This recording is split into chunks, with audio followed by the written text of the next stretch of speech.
Hi, this video is to help you through number 4 in your problem set 8B from in class.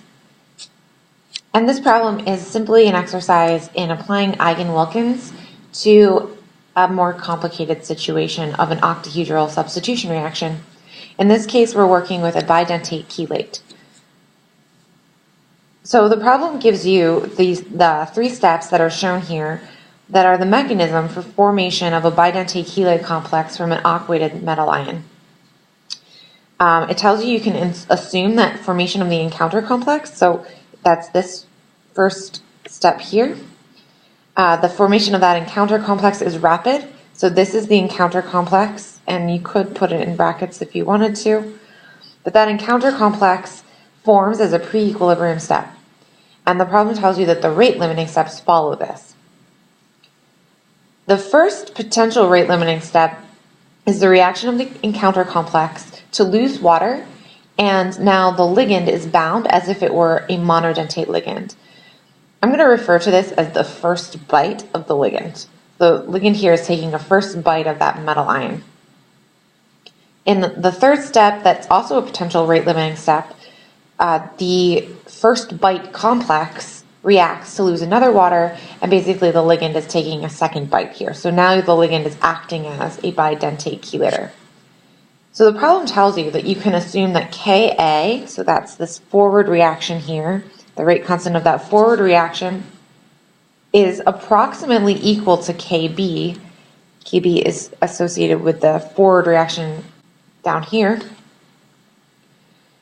And that Kb is faster than Ka prime. So Ka prime is the reverse of that second reaction. What this is telling you essentially is that as soon as this encounter complex reacts to form the first bite, the third reaction is going to happen with similar kinetics. And so as soon as this first bite complex forms, it's going to react to give you the second bite complex. And at the same time, the fact that Kb is faster than Ka prime means that the forward reaction here for this third reaction is happening much faster than the reverse of the second reaction. Or in other words, the ligand is taking its second bite faster than it's dissociating. And they're also telling you here to assume an ID mechanism.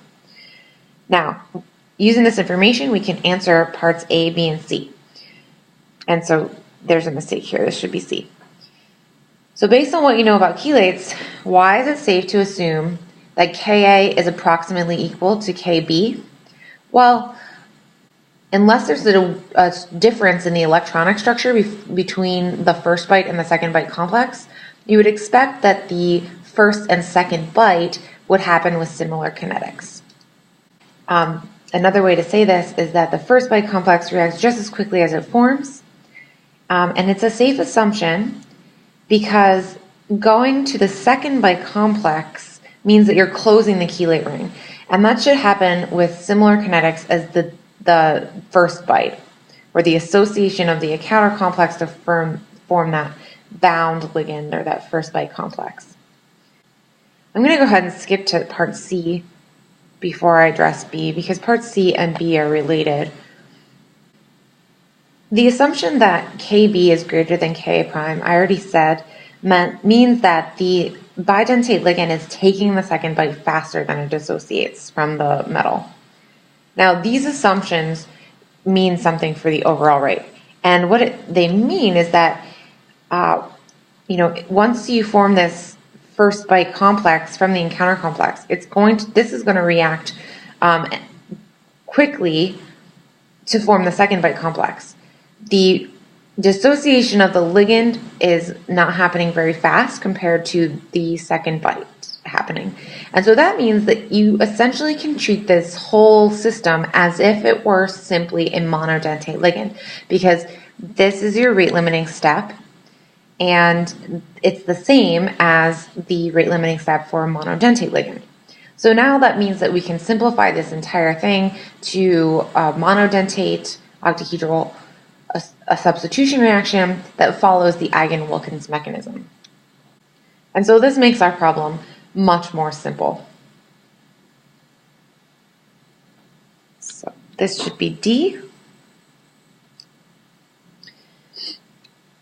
Part D asks you to derive the rate law for the overall reaction, or for the overall formation of the chelate under the conditions of very low concentration of the incoming bidentate ligand. To do this, I'm simply going to apply the Eigen-Wilkins mechanism to this reaction. But I'm just going to simplify my equations here. I'm going to say that my bidentate ligand is Y, and that my water ligands are X, so that I can write these expressions in simpler form. So my first step here is this, the formation of the encounter complex, so that's this. And I have an equilibrium expression here that is related to this equation. My second step is the rate limiting step, where my encounter complex reacts to lose a water and the first bite complex forms. And the rate associated with this reaction would be the rate constant times the concentration of the encounter complex. Now that's the rate limiting step for the entire mechanism. And the problem is that this is not easy to measure, or you can't measure this. And we need to get the rate law into terms that we can measure. And so our goal here is going to be to put this rate expression up here in terms of things we can measure. And the things that we can measure are the total metal concentration, which I'm going to represent as M total, and the concentration of the incoming ligand. We know that the total nickel concentration is going to be equal to, initially, the concentration of the hexaaqua nickel species, or NiX6, plus the concentration of the nickel that interacts to form the encounter complex. So this is just a mass balance equation that can help us solve this problem. We can use our equilibrium expression up here to solve for this encounter complex. So we can rearrange this equilibrium expression to give ourselves a form that we can use. So now I've solved for the concentration of the encounter complex, and I can take this piece and I can put it down into this equation. And I can now simplify this expression and solve for the concentration of the initial nickel hexaaqua species. Now I can work with this rate law. I'm going to rewrite it down here. I can substitute the encounter complex from this rate law for the concentration of the encounter complex derived from my equilibrium expression. And now I can substitute the concentration of the hexaaqua species with the concentration of that species that I just derived from my mass balance equations. And now I will simplify. And since my problem above tells me that the concentration of the incoming ligand is much, much less than 1, I can essentially just drop this expression out of the equation, and I can simplify my rate law. And if I define the rate constant times the equilibrium constant as K obs, I can rewrite this as the rate is equal to the K obs times the concentration of Y, which is really my bidentate ligand, times the total concentration of the nickel ion, where the K obs is equal to Ka times Ke. So here is my final rate law for this mechanism above. And again, it's just the same as you would expect for an Eigen-Wilkins mechanism for a monodentate octahedral substitution reaction.